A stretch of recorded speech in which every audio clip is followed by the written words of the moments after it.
Bonjour We Love Cinéma. Bonjour We Love Cinéma. Bonjour We Love Cinéma.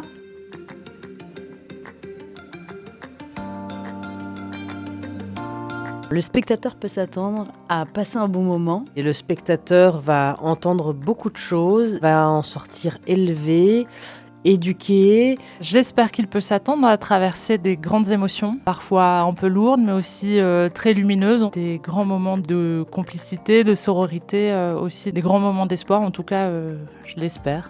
Écoutez des femmes du monde entier, de toutes les classes sociales, qui viennent raconter les violences dont elles sont victimes et que ce soit beau.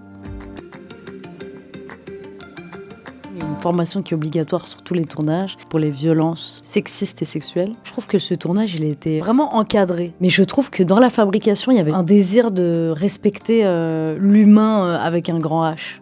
Et je crois que ça reflète un petit peu bien comment est-ce que cette cause doit être prise en compte.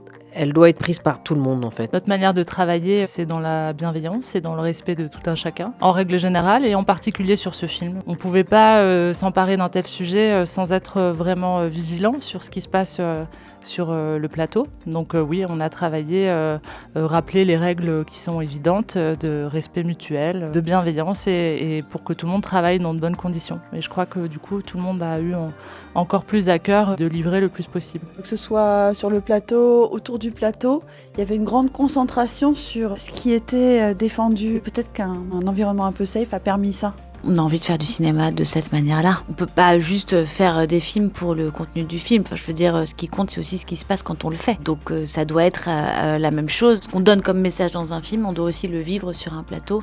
Donc il faut être aligné là-dessus. J'ai l'impression que la question mériterait de presque ne plus être posée, quoi. J'ai découvert en lisant le scénario qu'existait un tel endroit. J'ai trouvé ça très nécessaire. Je me suis demandé d'ailleurs comment ça n'existait pas déjà. Une femme sur 3 maintenant est victime de violence. Quand on lit une telle histoire, on pense à quelqu'un qu'on peut aider ou qu'on aurait pu aider. Je connaissais un peu la Maison des Femmes. J'étais assez surprise parce que je me suis dit c'est vrai qu'on n'a pas encore fait de sujet là-dessus. J'ai beaucoup aimé comment elle mettait l'écoute au centre et le fait qu'elle ne montrait pas la violence. Et donc, il était important pour moi de savoir qui était Mélisa, quelle était sa motivation pour traiter ce sujet. C'est pas un sujet qu'il faut faire de façon opportuniste. Donc voilà, je l'ai rencontrée et on a parlé très vite la même langue. Moi, j'ai pas eu besoin d'être convaincue. J'ai lu le scénario et je me suis juste dit, je suis tellement honorée et contente de pouvoir faire partie de ce projet et de pouvoir avoir le sentiment que je m'engage aussi en tant que citoyenne, que ça va me faire grandir aussi en tant que femme du monde, quoi. Voilà. Moi, je me souviens quand j'ai lu le scénario, bon, déjà c'était très très bien écrit et je sais pas, ça m'a pris le ventre. Je me suis dit mais j'ai de la chance que ça arrive jusqu'à moi, c'est ma place. On a eu la chance aussi d'avoir beaucoup de documentation parce que comme elle avait fait pas mal d'interviews, il y a un podcast aussi qui s'appelle Réparer l'intime dans lequel il y a plein de patientes qui se livrent.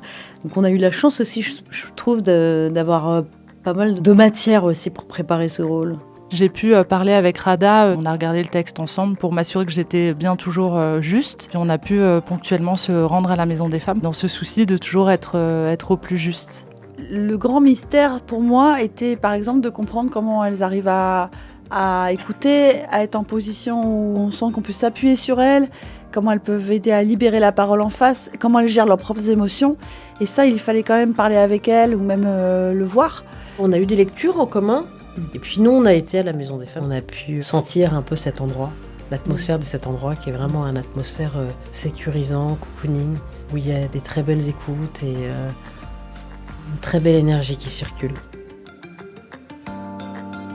De mon point de vue, donc Inès, elle ne sait pas trop pourquoi elle va mettre les pieds dans cette maison et elle va comprendre au fur et à mesure qu'elle n'est pas là par hasard, un peu comme moi. C'est intéressant de voir aussi la construction d'un personnage émotionnellement. Comment il comprend, parce que nous on sait avant lui, comment on le construit au fur et à mesure de l'histoire pour avoir les bons déclics. Awa, elle est très concernée, très engagée, très militante. Et avec tout ça, elle est très solaire aussi. Je pense que la parole militante passe par Awa dans le film.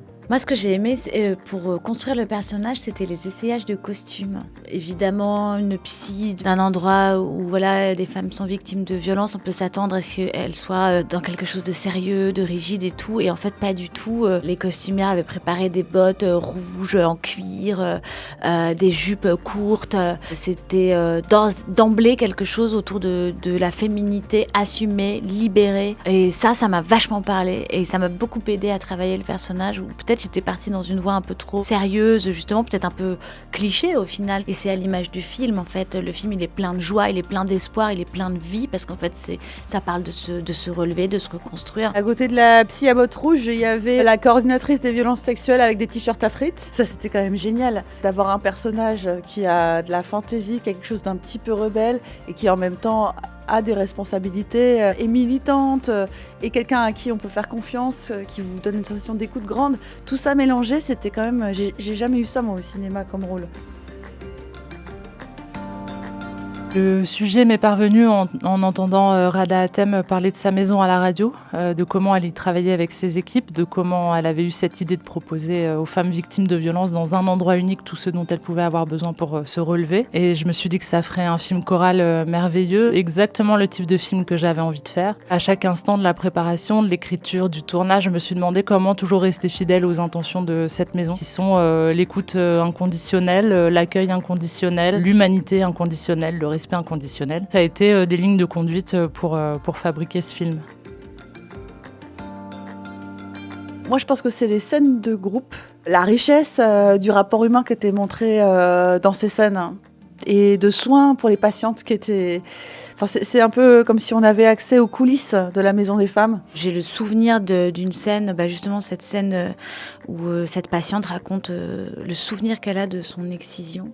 Ça, je le vis une fois dans ma journée, dans ma vie en tant que comédienne sans le film, mais comment le vivent ces soignantes de la Maison des Femmes. En fait, c'est incroyable de s'imaginer que ces femmes-là, ces soignantes-là, c'est leur quotidien et qu'elles reçoivent ces récits et qu'elles les accompagnent. Tout.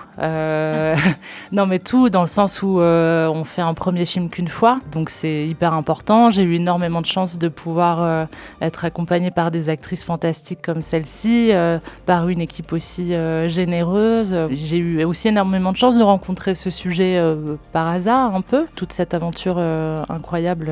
Un premier film, c'est des souvenirs pour la vie entière, quoi. Moi, j'ai un fils, hein, mais souvent...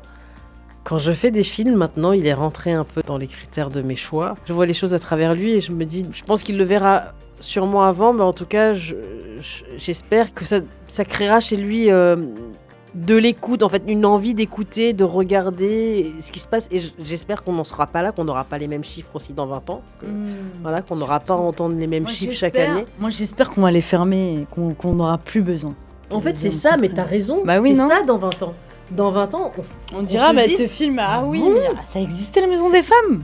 C'était pour quoi faire ? Il y a des fans qui... Oh ! Voilà, c'est ça dans 20 ans. Dans 20 ans, je veux qu'il y ait ça.